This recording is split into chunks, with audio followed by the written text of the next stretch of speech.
Hello everyone, welcome to Gair Kanuni. I am Iti Jawhari. I hope you are having a great day.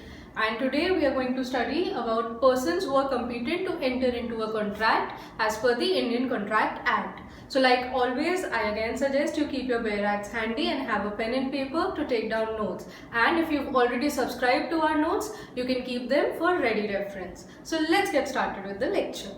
Who all will be considered to be competent to enter into a valid contract? For that, we need to refer to section 11, which defines parties who will be considered to be competent to form a contract.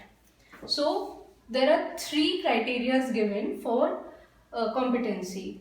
Those are, first, the party should have attained majority, which means that the party should not be a minor. No minor can enter into a contract. The second is that the person should not be of unsound mind. So, should not be of unsound mind is the second criteria.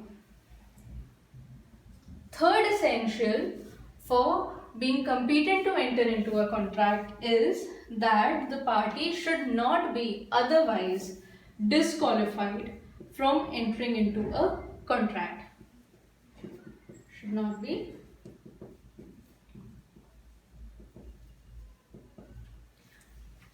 be disqualified from entering into a contract under the law to which he or she is subject.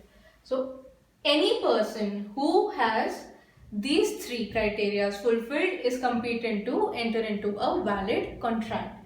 Now we'll examine all of these one by one. So now we come to the first criteria of who is competent to enter into the contract. और ये हमने देखा कि सबसे पहला criteria है that the person should have attained majority. Now what exactly is this majority? तो Indian Contract Act के हिसाब से majority will be defined as is defined under the Indian Majority Act 1875.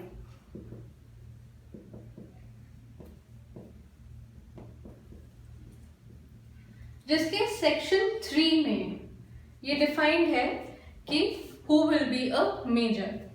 Now there's something interesting here. आपने कई books में पढ़ा होगा कि a major as per the Indian Majority Act will be a person who has completed 18 years of age in all cases.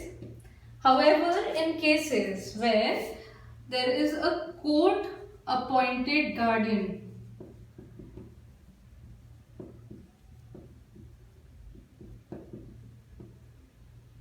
for a person, the age of majority will be considered to be 21 years for that particular person. इसमें interesting क्या है? इसमें interesting ये है कि although a lot of books still carry this criteria for majority, this section 3 was in fact amended by the Amending Act of 1999, which changed the name of Indian Majority Act 1875 to Majority Act. इस amendment ने जो कि 1999 में आया था, section 3 से ये वाला पार्ट पूरी तरीके से हटा दिया है. So now, as per section 3 of the Indian Majority Act, a person will be major once he has attained 18 years of age and there is no exception to it.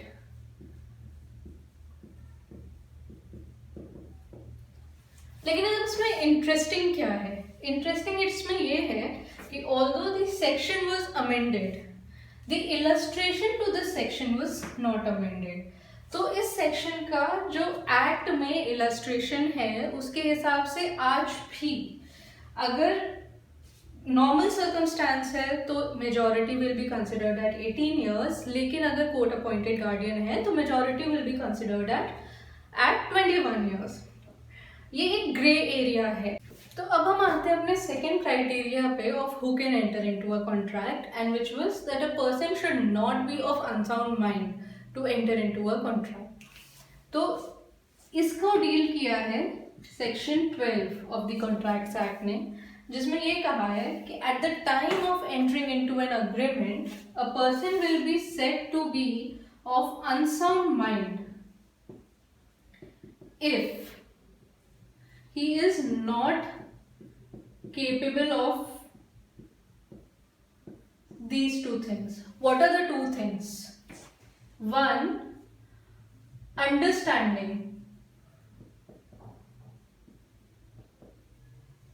the agreement,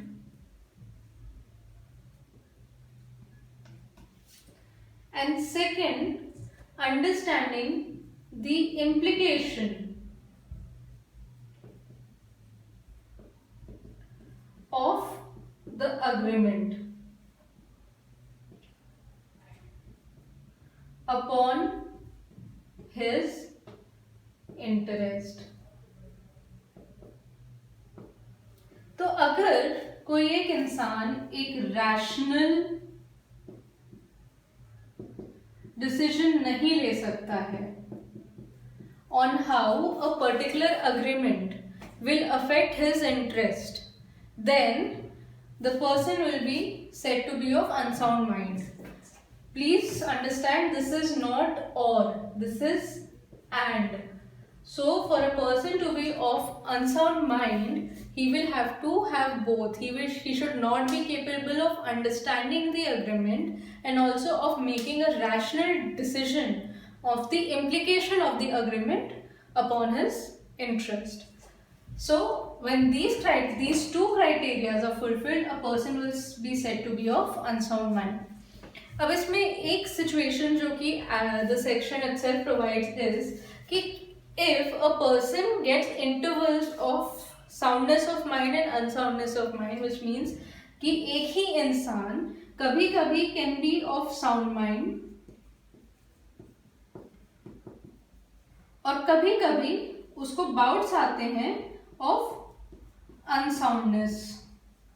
जब वैसे तो वो normally समझ सकता है, rational decisions ले सकता है, एकदम नॉर्मल उसकी लाइफ चलती है, बट कभी कभी ऐसा होता है कुछ सिचुएशंस में जब उसको ऐसे सा कुछ मेंटल कंडीशन आ जाती है जब वो अपनी पोजीशन को नहीं समझ सकता है, वो अनसाउंडनेस के क्राइटेरिया में फॉल करता है. In that condition the person can enter into a contract as long as he is of sound mind. जब तक उसका ये bout of unsoundness नहीं आता है तब तक he can enter into a contract. So जिस time frame में he is of sound mind, he can enter into an agreement to form a contract. Now we come to the third part of persons who are competent to enter into the contract. और हमने देखा था कि उसमें as long as you are not otherwise disqualified by law to enter into an agreement, अगर आप बाकी दोनों criterias of majority and soundness of mind meet करते हो तो you can enter into a contract, you will be competent. So what does this otherwise disqualified means? इसका मतलब ये है कि कोई भी law in force at that time should not expressly disqualify you from entering into an agreement. अब इसमें कुछ एग्जाम्पल्स जो हम ले सकते हैं वो होंगे एलियन एनिमीज, फॉरेन सॉवरेन्स,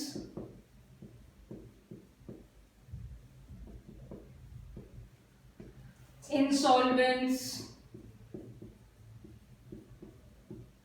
कॉन्वेक्ट्स एक्सेट्रा. सो अगर कोई लॉ इन फोर्स आपको एक्सप्रेसली बार कर रहा है कि आप इस कैटेगरी के लोग इन केसेस में एक एग्रीमेंट में नहीं एंटर कर सकते हैं, तो as and how that situation applies to you, you will be disqualified from entering into an agreement. And even if you meet all the other criteria of a valid contract, an agreement with you will not be considered to be valid. So now we have examined who are the persons who are competent to contract as per the Contracts Act. In our next video lecture, we'll see what are the effects of entering into an agreement with a minor or a person of unsound mind. You can find the link to the video in our description box. Do like, share and subscribe to our channel. Stay tuned, stay geared up. See you in the next video.